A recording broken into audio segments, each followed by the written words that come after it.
Hello friends, இன்றைக்கி நம்ம பார்க்க போகிறது HTML சிஎஸ்எஸ்னால் என்னென்னு பார்க்க போகிறோம்.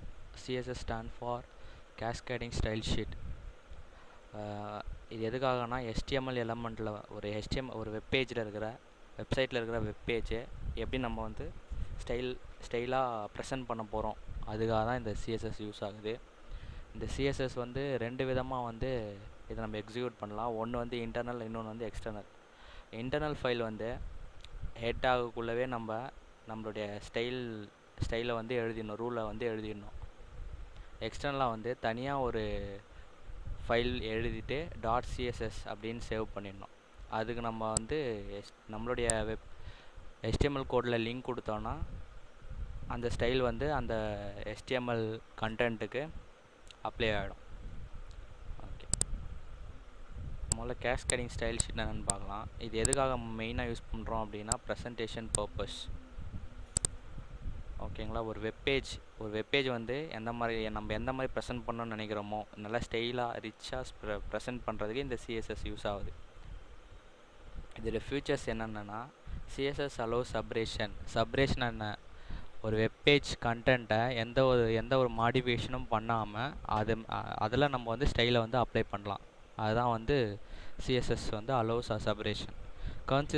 கன்சிஸ்டன்ட் அப்பியரன்ஸ் அப்படின்னா நாம் ஒரே ஒரு ரூலை க்ரியேட் பண்ணி அது எல்லாத்துக்குமே நம்ம கன்சிஸ்டண்ட்டாக எல்லாத்துக்குமே அப்ளை பண்ணிக்கலாம். எத்தனை வெப்பேஜுக்கு வேணாலும் வெப் பேஜுக்கு வேணாலும் இதை நம்ம அப்ளை பண்ணிக்கலாம். அதுதான் வந்து கன்சிஸ்டன்ட் அப்பியரன்ஸ்.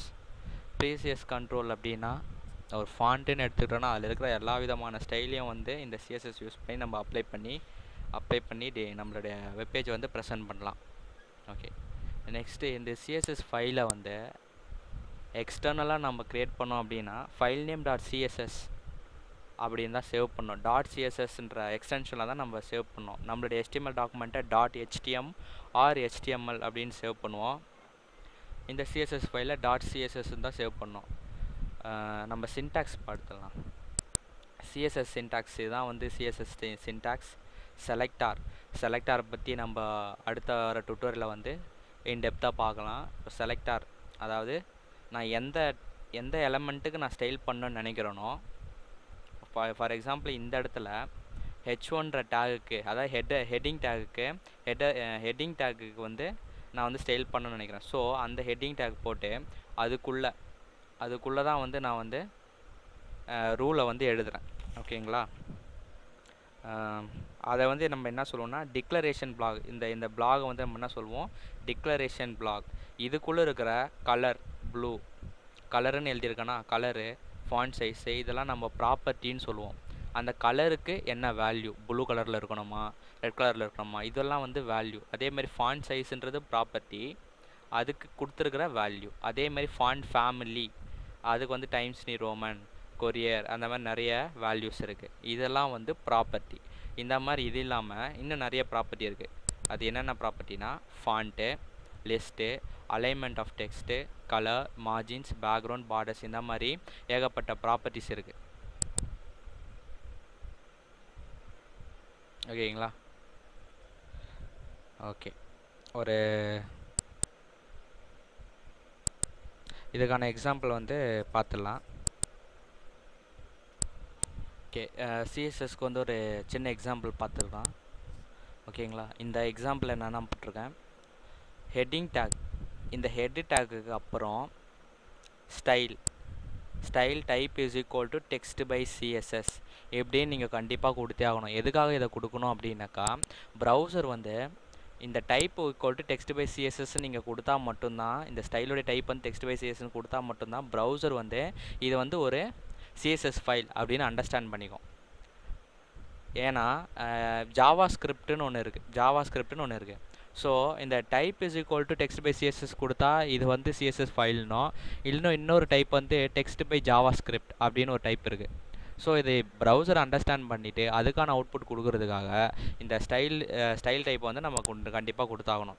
இந்த சிஎஸ்எஸ் எடுத்துக்கிட்டாவே இந்த ஸ்டைல் டேக்குள்ளே தான் நம்ம மொத்தமும் கொடுக்கணும். ஸோ இந்த ஸ்டைல் டேக்குள்ளே H1ன்ற ஒரு செலக்டார் யூஸ் பண்ணியிருக்கேன். செலக்டார் பற்றி அடுத்த டுட்டோரியலில் வந்து இன்டெப்த்தாக பார்க்கலாம். இப்போது எதுக்கு நான் ஸ்டைல் கொடுக்கணும்னு நினைக்கிறேனோ அதை மட்டும் இங்கே எழுதிக்கங்க. இது வந்து ஒரு சிம்பிள் செலக்டர் டைப் செலக்டர் அப்படின்னு சொல்லுவாங்க.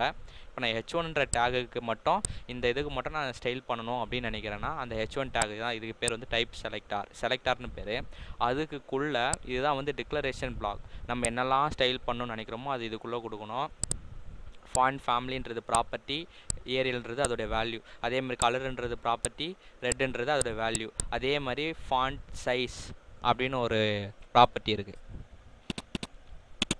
ஃபாண்ட் சைஸ் 20 பாயிண்ட், ஓகேங்களா? இப்படியும் கொடுத்துக்கலாம். இது ரன் பண்ணுறதுக்கு எடிட் ப்ளஸ் ரன் பண்ணுறதுக்கு Ctrl E கொடுத்தீங்கன்னா ரன் ஆகிடும். ஸோ நான் H1 டேகுக்குள்ளே என்னெல்லாம் கொடுத்தனோ H1 டேக் மட்டும் அந்த மேலே நான் டிஃபைன் பண்ண ரூலில், அதாவது ஸ்டைல் பண்ண அந்த இதுவும் அப்ளை ஆகிருக்கு. ஃபார் எக்ஸாம்பிள் இங்கே நான் H1ல் ஃபாண்ட் ஃபேமிலி ஏரியல்னு கொடுத்துருக்கேன்னா அந்த ஏரியல் ஃபாண்ட்டு இதில் அப்ளை ஆகிருக்கு. அண்டு கலர் ரெட்டுன்னு கொடுத்துருக்கேன், ஃபாண்ட் சைஸ் 20 பாயிண்ட்டுன்னு கொடுத்துருக்கேன். இப்போ நான் இதையே ஒரு 100 பாயிண்ட் கொடுத்தனா பெருசாக இருக்குது. பார்த்தீங்களா? நம்ம என்ன ஸ்டைல் அப்ளை பண்ணுறோமோ அது மொத்தம் இதில் அப்ளை ஆகிடுது. ஓகே, இப்போது இதுக்குள்ளே வந்து H2 அப்படின்னு ஒரு டேகுக்கு நான் கொடுத்துருக்கேன். இது வந்து H2 டேகுன்றதுனால இந்த ஸ்டைல் இதுக்கு அப்ளை ஆகலை. ஸோ H1க்கு நான் என்னெல்லாம் ஸ்டைல் அப்ளை பண்ணணும்னு நினைக்கிறேனோ அது இந்த ஸ்டைல் டேகுக்குள்ளே கொடுத்தோன்னா அது அப்படியே அப்ளை ஆகணும். ஸோ ஒரு வெப்பேஜை இந்த வெப்பேஜ் கண்டென்ட் இந்த HTML கோடில் எந்த ஒரு மாடிஃபிகேஷனும் பண்ணாமல் தனியாக நான் ஒரு ரூல் எழுதி இதுக்கு நான் அப்ளை பண்ணுறேன். ஸோ இதுதான் வந்து CSS. ஓகே, செலக்டர் பற்றி அடுத்த டுட்டோரியலில் பார்க்கலாம். Thank you friends.